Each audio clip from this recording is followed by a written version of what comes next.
Bonjour à tous et bienvenue. Pour mon premier tutoriel, je vais aborder le sujet suivant, le traitement de mes photos HDR et paysages avec Lightroom 5. C'est parti.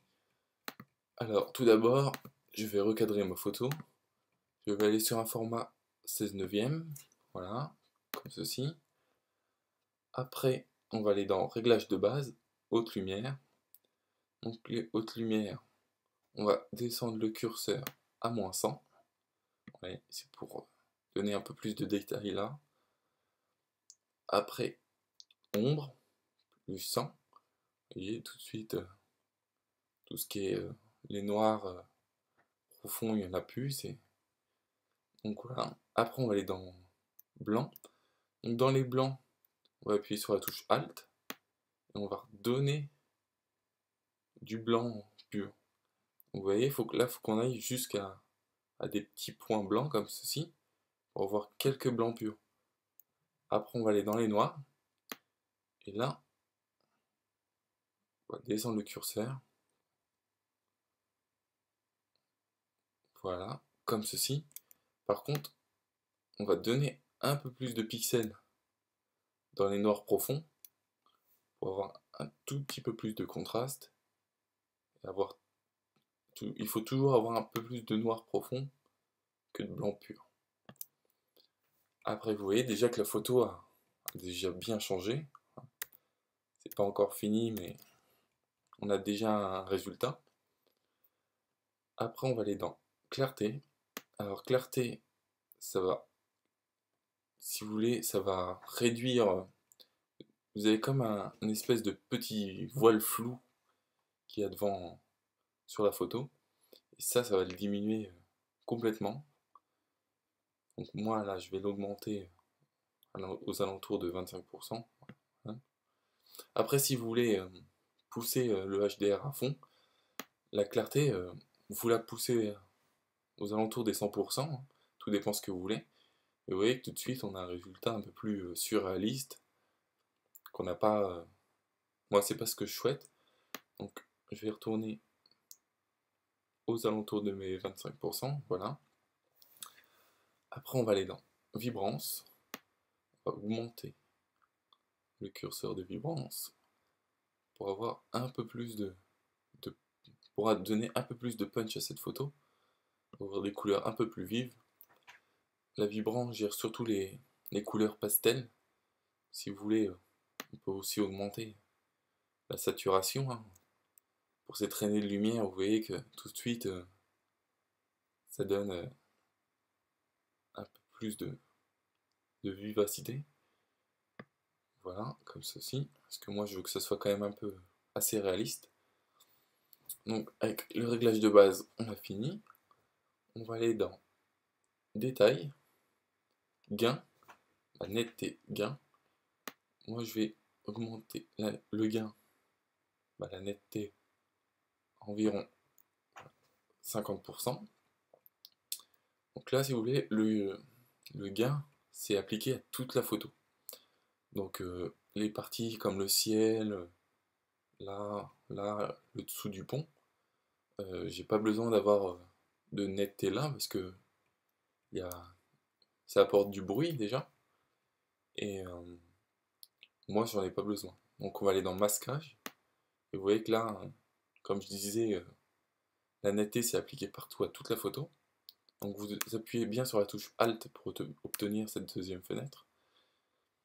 Et vous voyez, en déplaçant le curseur, toutes les zones noires, c'est les zones où la netteté ne s'est pas appliquée. Donc vous voyez, là ça s'applique partout. Et moi je veux pas que ça s'applique sous le pont et sur le ciel. Donc voilà ce qu'il faut faire. Voilà, comme ceci.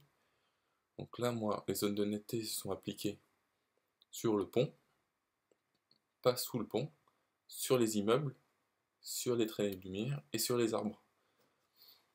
Donc après, comme on est parti dans le réglage de base, on a joué sur les ombres et les noirs, on a du bruit chromatique qui est là, et on a aussi du bruit des grains.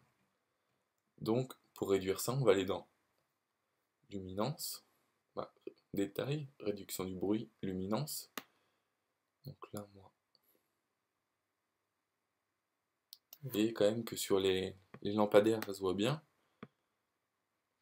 qu'il y a un peu de grain. Donc là, on va aller dans luminance. Et vous voyez que tout de suite, les grains se sont estompés, mais on a toujours du bruit chromatique lié au noir qu'on a dégagé. Donc là, on va aller dans réduction du bruit, couleur, et on va pousser le curseur à fond. Tout dépend de ce qu'on a besoin de retirer. Moi là, comme j'ai beaucoup de, de bruit chromatique à retirer, je pousse le curseur à fond. Donc après, on va aller dans correction d'objectif, activer le profil de correction. Donc ce profil de correction dépend de votre objectif et la correction, elle s'applique surtout à la déformation de votre objectif, lié à votre objectif, surtout. Parce que vous avez des objectifs comme le 24 que j'ai utilisé, TSE, n'a pas de déformation visible. Après, on va aller sur supprimer les aberrations chromatiques. Donc, les aberrations chromatiques, ce sont les petites bandes bleues que l'on peut voir au-dessus des immeubles ou rouges que l'on peut voir. Et je vais zoomer à 200% pour bien voir. Voilà. Ce sont ces petites bandes de couleur bleue. Et quand je vais activer la suppression des aberrations chromatiques, on peut les voir. Voilà. On va passer. Voilà, comme ceci. Donc après, on va aller dans étalonnage de l'appareil photo, profil, et au lieu de choisir Adobe Standard, on va prendre Camera Landscape. Et vous voyez que tout de suite, le profil Camera Landscape, il sature un peu plus les couleurs et l'étalonnage, si vous voulez, les teintes, vont plus sur le orange. Vous donne plus de détails dans les oranges, qui sont là, là. Les bleus sont un peu plus vifs. Après, on va faire un petit peu de nettoyage. Vu que cette photo a été prise à f20, toutes les poussières qui sont sur l'objectif ou sur le capteur sont visibles. C'est lié à la profondeur de champ importante. Plus vous montez en focale, plus ces petites poussières seront visibles. Alors on va utiliser ce petit outil, l'outil pinceau, et on va juste cliquer sur les... Alors réglez bien votre pinceau pour qu'il soit le plus adapté possible aux poussières. Comme ça, ce sera plus précis et vous n'aurez pas de surprise en voyant après.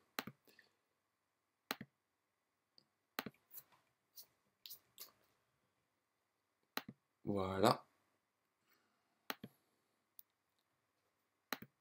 Donc vous voyez que déjà les poussières ont disparu. Alors regardez bien après, donc faites bien terminer, et pour voir après, parce que des fois Lightroom corrige mal ces petites poussières, et vous pouvez avoir des bleus un peu plus foncés, tout dépend d'où il les prend, parce que vous voyez que si on sélectionne là, on voit qu'il a pris ici, vous voyez que il a pris du bleu de ce côté-là, donc vous voyez si je fais ça, vous voyez que là, des fois ça peut arriver, il n'est pas infaillible, donc faites attention à ça, regardez bien, vérifiez surtout si c'est bon après.